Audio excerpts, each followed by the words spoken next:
Ahora vamos a continuar con el tema de cantidad de producto de la ecuación química balanceada. En una ecuación química, los coeficientes representan los números relativos de moléculas de una reacción. El concepto de mol nos permite convertir esta información en las masas de las sustancias. Analicemos la siguiente ecuación de la formación del agua. Los coeficientes indican que dos moléculas de H2 reaccionan con cada molécula de O2 para formar dos moléculas de H2O.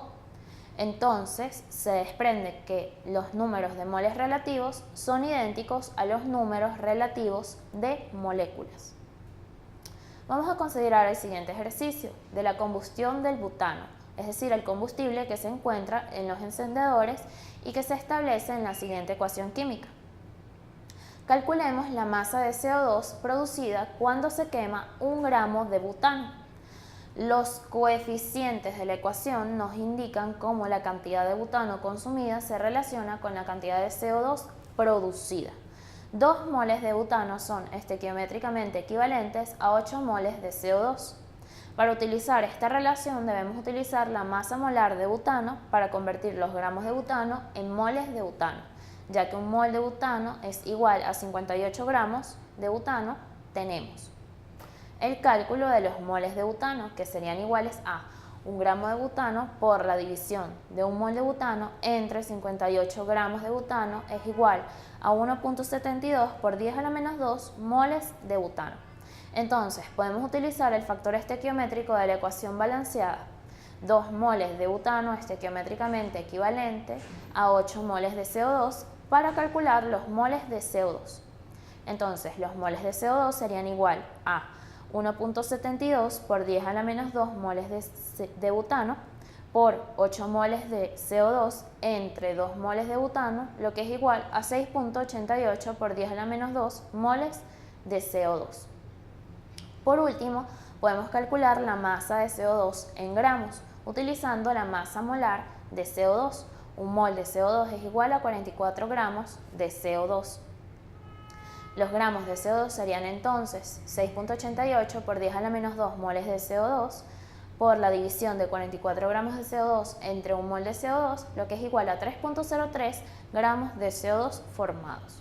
Por lo tanto, la secuencia de conversión es gramos de reactivo, moles de producto, gramos de producto.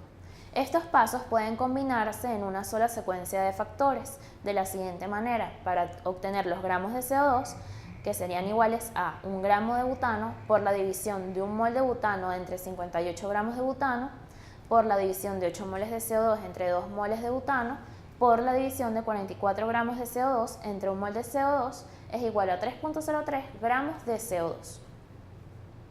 De forma similar podemos calcular la cantidad de O2 consumida o la cantidad de H2O producida en esta reacción. Por ejemplo, para calcular la cantidad de O2 consumida, podemos nuevamente basarnos en los coeficientes de la ecuación balanceada para obtener el factor estequiométrico adecuado. 2 moles de butano equivalen estequiométricamente a 13 moles de O2. Entonces, para el cálculo de gramos de O2 tenemos 1 gramo de butano por la división de un mol de butano entre 58 gramos de butano por la división de 13 moles de O2 entre 2 moles de butano por la división de 32 gramos de O2 entre un mol de O2 será igual a 3.59 gramos de O2. La ecuación química balanceada proporciona el número relativo de moles de reactivos y productos en la reacción. Este es el método general usado para calcular las cantidades de sustancias consumidas o producidas en las reacciones químicas.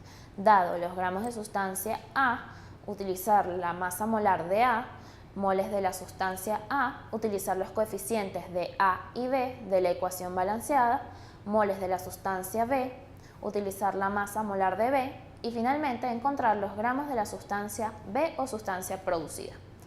Así terminamos el tema de cantidad de producto de la ecuación química balanceada.